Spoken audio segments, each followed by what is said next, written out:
All right. Hey everybody, we are back today with Brandy of Brandy Burrow Astrology, and we are going to be talking about the death of Lana Clarkson, who was murdered by Phil Spector in 2003. I'm gonna hand it over to Brandy to give a little bit of the backstory about what we're talking about in the first place. So Phil Spector, if you don't know his name, you know his work. Very famous rock and roll producer, responsible for the girl bands, the Ronettes, Crystals, the Wall of Sound, the Beatles, Let It Be, George Harrison's All Things Must Pass. So many albums. You know his work. Producer in 2003, living in Los Angeles, Lana Clarkson. Now, Lana Clarkson and Phil Spector did not meet until February 3rd, 2003, the same day she's killed. But she is an American actress, fashion model, starred in lots of sitcoms, had small roles, also was well known for the sword and sorcery films, and had a following through that. Now, when she hits her 30s, her career slows down. So she's trying to make ends meet. She's running a website. She has great fan following through her website. She is selling autographed DVDs. And then it comes to, a time where she still needs to make ends meet. So she takes a job at House of Blues in Los Angeles. And this is where she meets Phil Spector on the night of February 3rd, 2003. So Phil Spector, kind of having a wild night, was on, not funny. Yeah. I'm reading this timeline and it's like, he's on date number 1, the night before, February 2nd.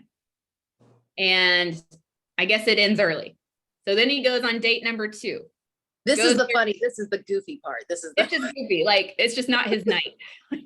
No. Date number 2 and him go to a restaurant nearby. He's drinking heavily, several shots in these cocktails. So he's pretty inebriated from what I understand. After midnight, goes into House of Blues. Date number 2 goes home. He's there. Lana Clarkson is working. He sees her and just really connects with her, wants her to stop working, come sit at his table, but her managers wouldn't let her. They're like, no, you're on the clock. Sorry, you can't. So he waits till she's off work. She ends her shift around 2:30. She walks outside. Phil Spector's car is there. His driver is there. And Phil Spector is begging her to come back to his mansion with him. She politely declines several times. She was tired. She did not want to go. Finally, she reluctantly agrees to go back to his mansion for a little bit. That's at 2:30 a.m. on February 3rd, 2003. And I believe we have that chart. A couple hours later, Lana Clarkson is dead from a gunshot wound, excuse me. Yeah, and it's reported that he came out, Phil Spector came out of the house with the gun, told his driver, I was trying to figure out exactly where I wrote that somewhere, but it's something along the lines of, I think I killed her, I think I shot her, or whatever, something along those lines. And yeah, he was a big witness in the case, and he sees Phil Spector with a gun. He hears Phil Spector admit, oops, I think I killed her, I may have killed her. And so very strong witness, and he's the one who called the police as well. Yeah.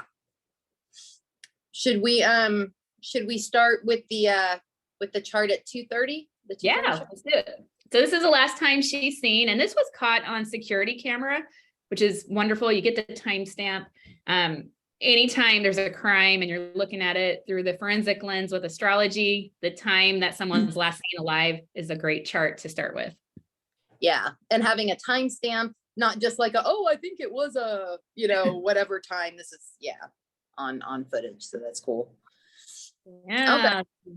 Okay. This is a pretty good chart. We got, Lana Clarkson's our victim, so she's going to be represented by the ascendant ruler. Ascendant's in Sagittarius, so she's going to be represented by Jupiter and Leo in that 8th house of death. Yes. Yeah. And so it's like showing the ball has started even though this isn't actually when she died, the ball has definitely been set in motion. Yes, and we got some good indicators here that, she's saying no at first. I'm convinced she had a vibe, because when you're looking at this chart, you got Mars and Pluto together right there on the ascendant. This is danger. And I just feel like she sensed something maybe was off or just wasn't a good idea. You got the South Node right there. That thing's spiraling down. Yeah. And it's almost, it's also, with that fifth house, having Aries on that cusp and like Mars being right there, it does feel like she probably did feel like it was risky. Yeah. Since that fifth house can deal with taking risks and stuff like that, it does. Yeah. And the moon that co-rules her is in the third house of cars. He's begging her to get into the car and come home. So that's playing out literally. And then we got Phil Spector in this chart, represented the descendant in Gemini. So he's going to be the Mercury in Capricorn in the second house. Yeah. And that Mercury, I know that I know that you're not really quote supposed to look at Chiron here for this, but like in this chart and then the other chart that we'll show in just a few minutes, I can't like not look at this Mercury conjunct Chiron. It just, it doesn't feel like it bodes very well. And again, just to be clear for anybody watching this, I'm certainly not saying that about all Mercury conjunct Chiron in any kind of chart, specifically in this sort of a chart for this sort of thing. It just doesn't feel very nice. And also with him being Mercury, it almost seems like second house is like, resources, values, that kind of shit. It almost feels like he wanted to take something from her. Yes. Yes. And in these charts, especially when you're looking at forensically in astrology, the second house can come up with abduction or keeping people against their will or trying, like you said, trying to take. Yeah, for sure. Yeah. And I know that sounds kind of strange because it's not this is, I mean, she did go with him, but it does seem like the reluctance, could have made her somewhat feel like she was kind of taken, if you will, even though like had no choice. Like, yes, especially if she felt, I mean, with somebody like that, if you were trying to like get your career going again in a certain direction, having contact like that wouldn't be a bad thing. So yeah. Yeah. And she was really at the time, I kind of left this part out. She's at the time really trying to revive her career. And that's why she went to work at House of Blues, because there's a lot of connections there. You get a lot of famous people. She's really smart. She's a really smart person. She was actually trying to kind of turn the career around. Instead of doing what she was doing before, she was always a beautiful blonde in these shows and movies. She actually wanted to go into comedy. And so, yeah, maybe at this point it's like, well, maybe this person can help me. Yeah. I mean, and I wouldn't blame her if she did, should we look at some of the fixed stars? Yeah. Okay. So, so that Sagittarius rising, is very, and I'm shit at pronouncing things. So we'll try. I'm going to try. Me too. Antares, is at 946 Sagittarius. This one represents spirit of adventure, obstinacy, injuries to the eyes, honors, sudden loss, stubborn, suspicious, violent, and several marriages. Okay, so the several marriages thing, I realized that he was not actually married to her, right? But he was on like several dates that night. And her having been like the last of the date, I don't know. That does kind of seem interesting to me. That's a weird connection. Yeah. It is kind of. Okay, so Jupiter is at 12 Leo. That one ties in with where the hell is it? Hold on. Okay, a Cubans is at 1335 Leo. It represents astrology, writing, perseverance, domestic problems, poison, and liars. Oh, okay. domestic problems. Yep. Yeah. I think that applies. I mean, they didn't know each other until this night, but still, it's kind of domestic. Like, even if we're going to use the word friend loosely, because they just met, they're at his house and there's obviously some sort of disagreement or, Yeah. I don't even know. We can get into that when we see the death chart. It is, yeah. Yeah, but yeah, I think it can. I mean, this did take place at his house. That is, yeah. I mean, I feel like that could fit there for sure. Yeah, for sure. Then I'm gonna totally fuck this one up again. Do it. Okay. Okay. So at 9, okay, we're looking at the descendant at 8:33 Gemini. That is close to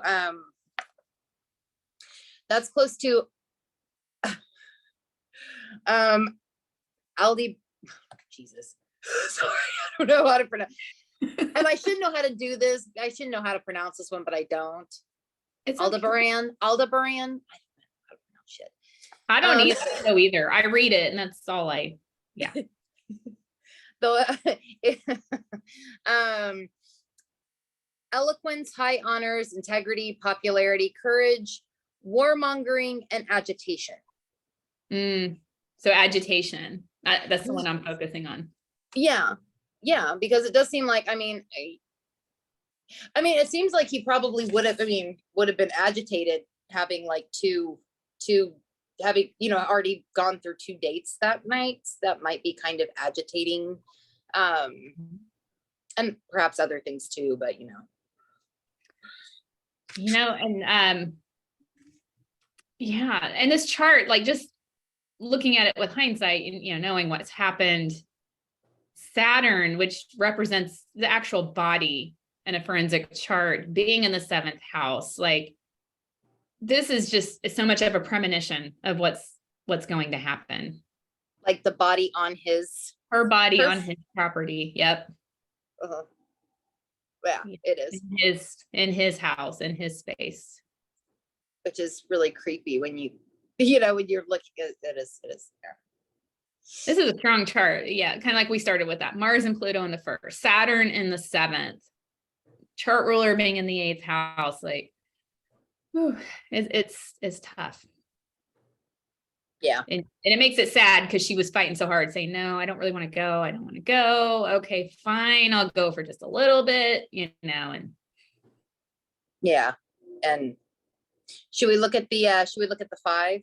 Yeah. So 5 a.m. is when she is killed. Is when the call came into 911. Okay. So this would be her death time.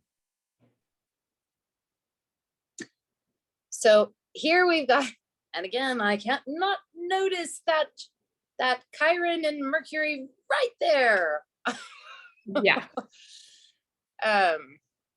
So in this chart we have Capricorn rising, and we have Saturn in the 6th, which represents her. It represents her, and the biggest thing that stands out in this chart, because I think the 2:30 a.m. chart is really the chart we're looking at for the crime, but this being her death time, biggest thing that stands out is that Saturn, which would rule her, well, now is Saturn, which represents a body, in the 6th house. And in horary astrology, or in forensic astrology, which is basically the same model, 6th house comes up when someone is running away or trying to run away. Yeah. It's just the house you look at. And so like if someone's missing and you're getting a lot of 6th house stuff, sometimes it's that they just ran away. They're not, they're not dead, but whatever.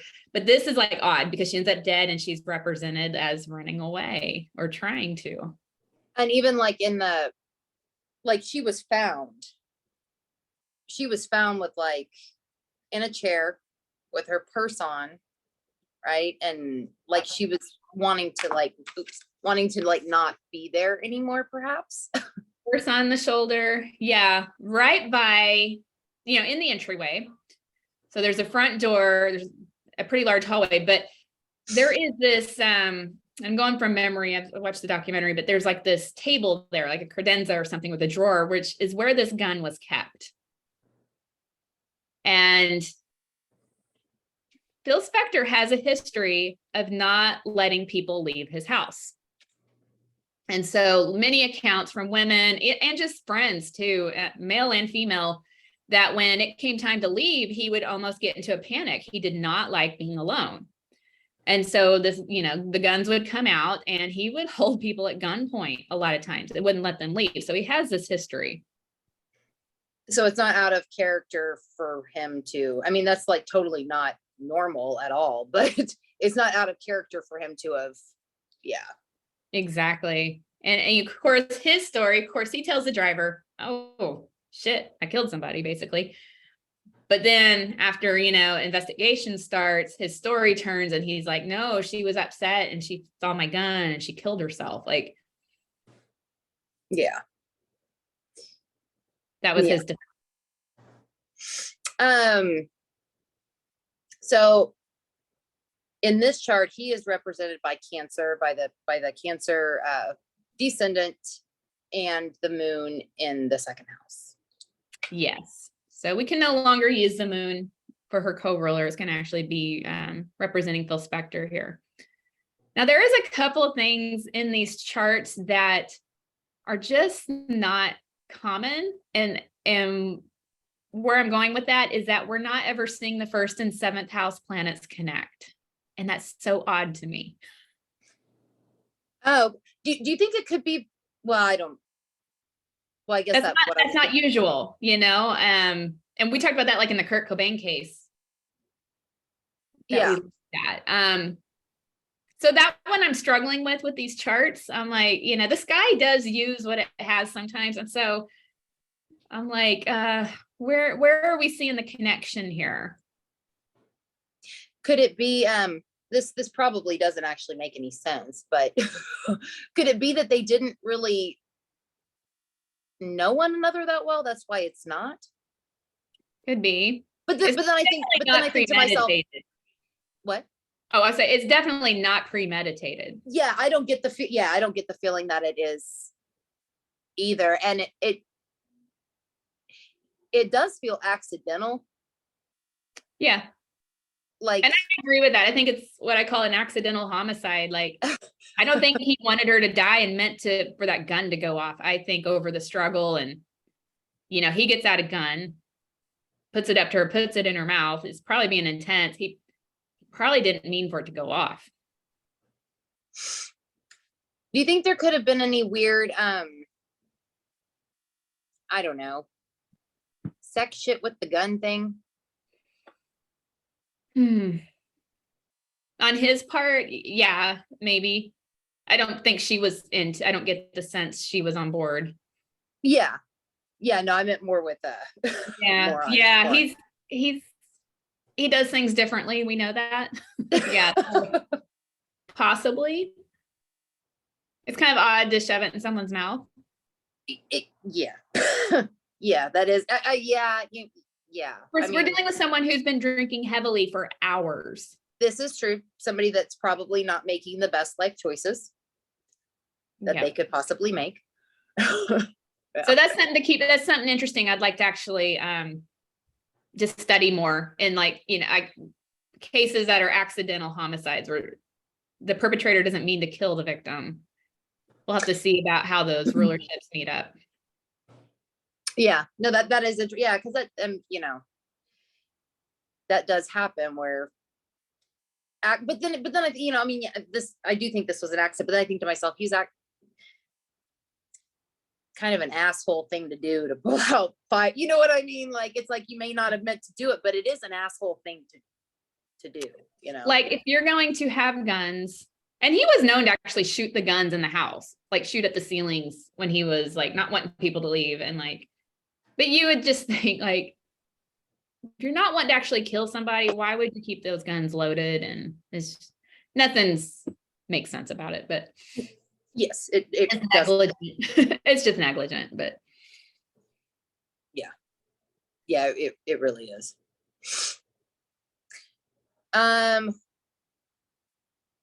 is there anything like with him being represented by the moon in the second? What is that like?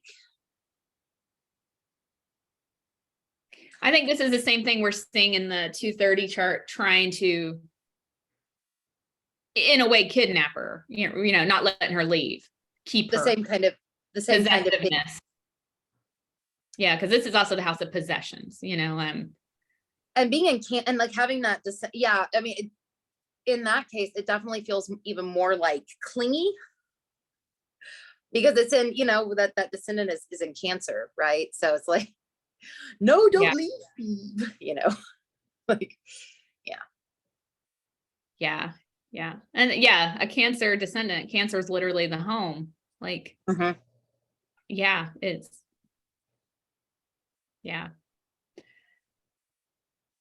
unfortunate, I don't know. It's just so much sadness here, because she didn't want to go. She goes, this happens, he just, his life is over at this point, because he's convicted of this crime and goes to prison and ends up dying in prison. So just terrible. Yeah. Senseless. That's what I want to say. Yeah.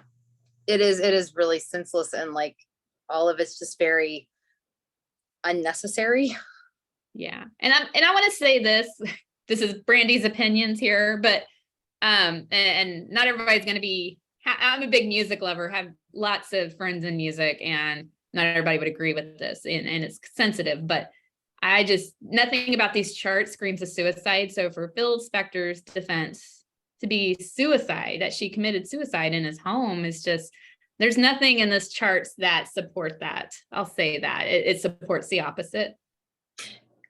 Yeah, I don't see it in the charts, and I also don't see it like logically. Like, okay, this she gets off work, she doesn't even know him.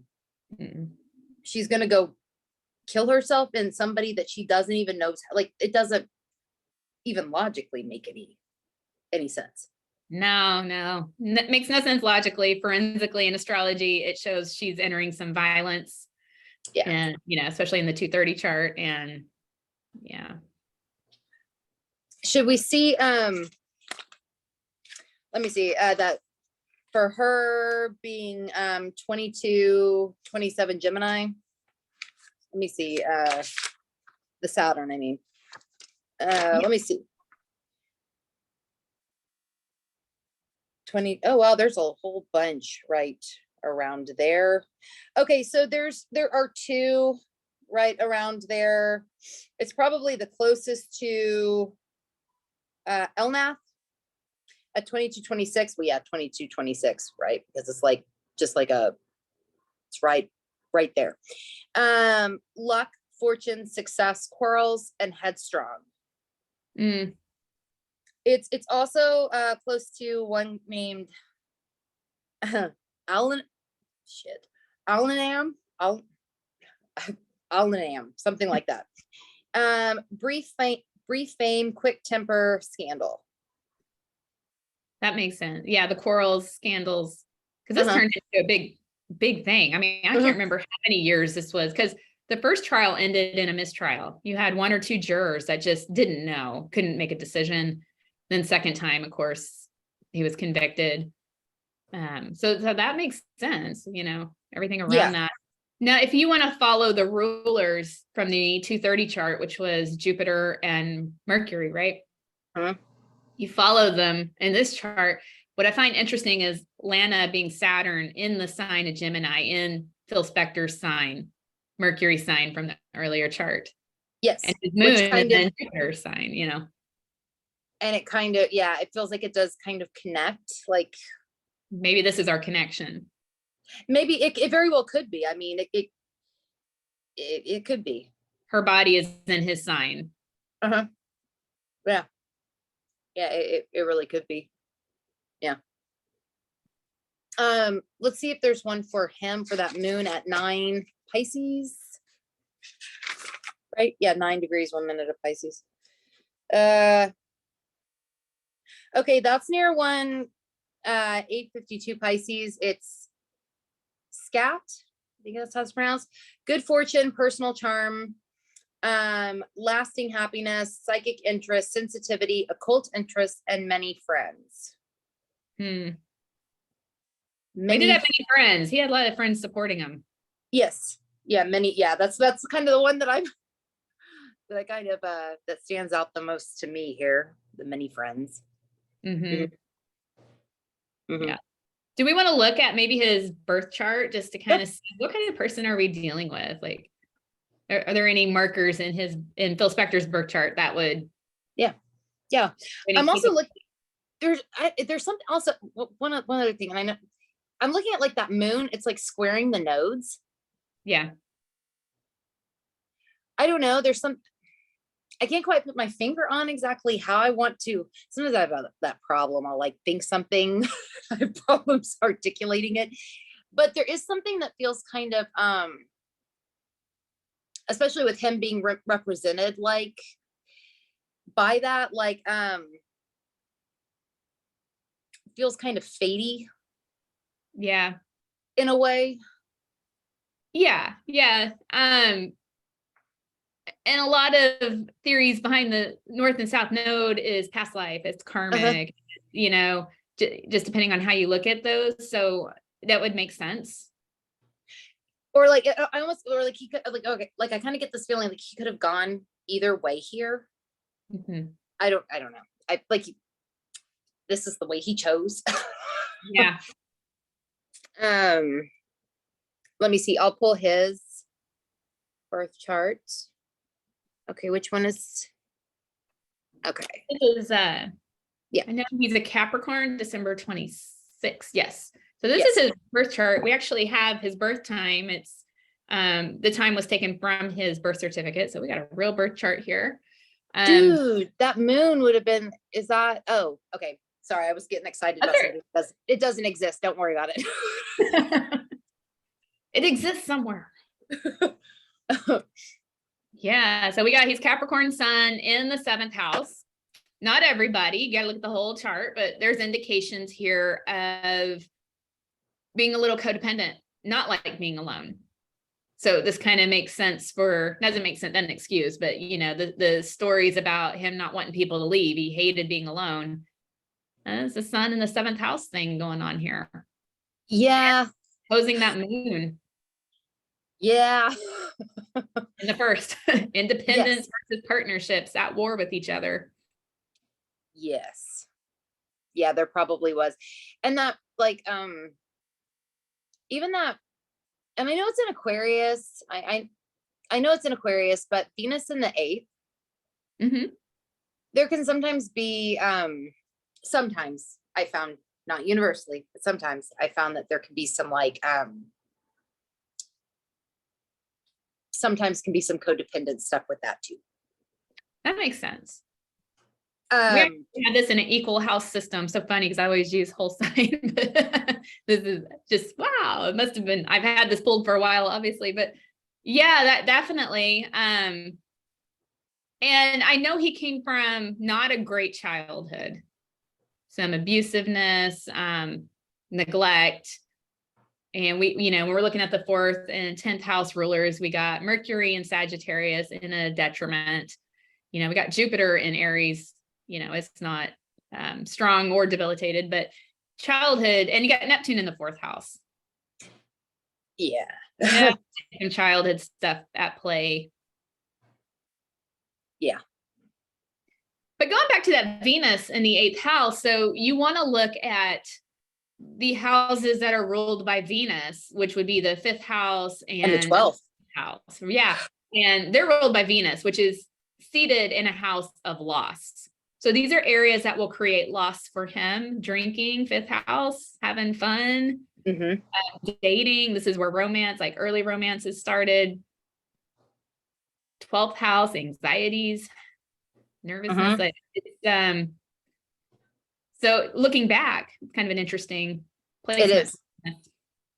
It is. Yeah.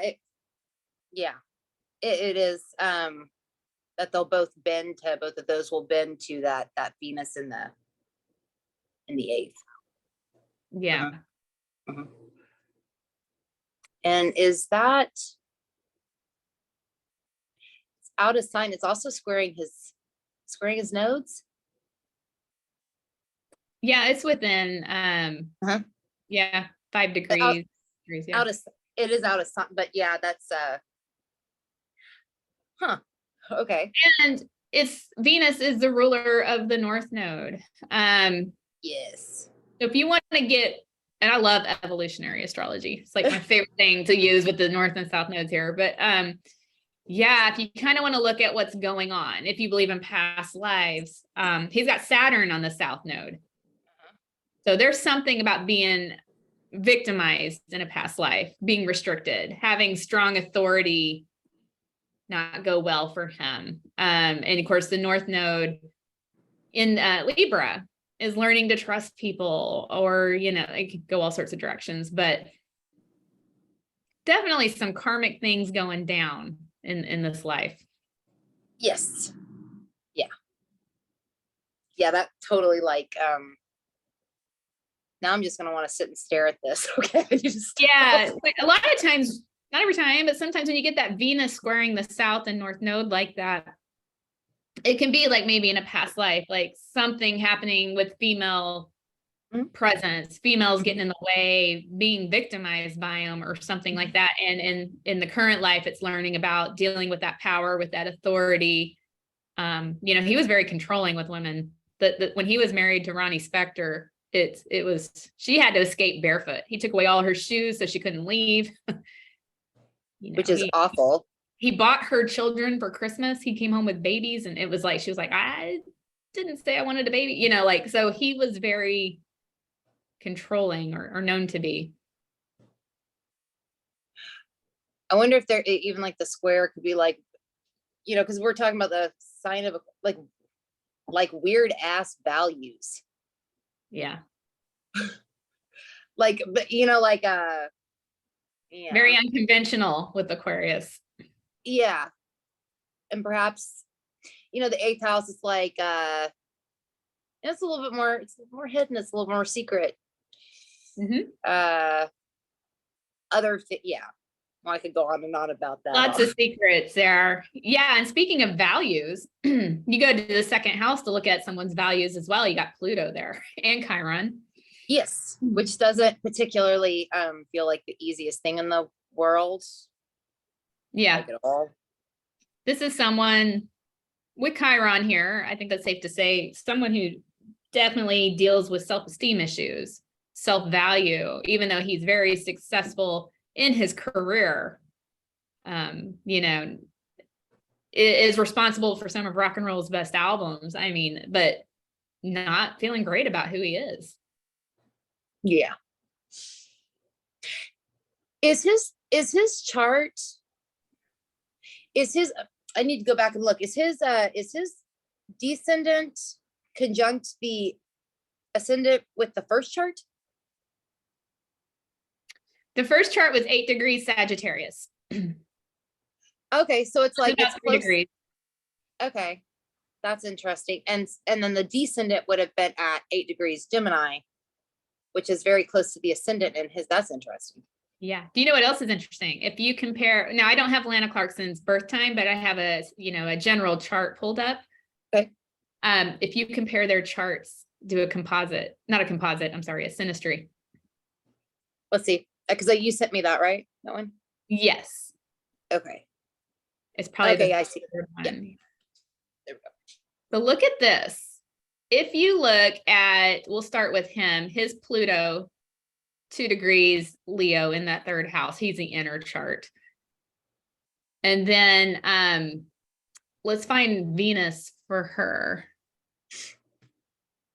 Venus, 1 degrees Taurus, which is landing in it's landing in his 12th house.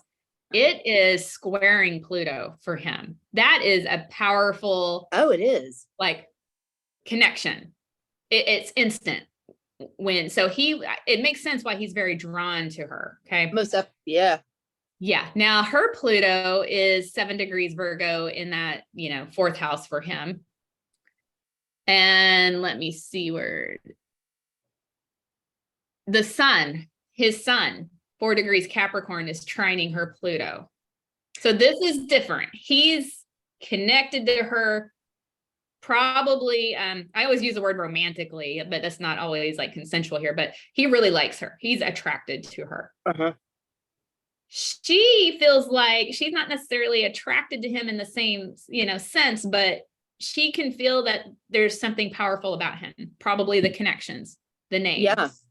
who he knows. So this right here kind of gives some insight on why maybe she finally said, yes, okay, fine, I'll go.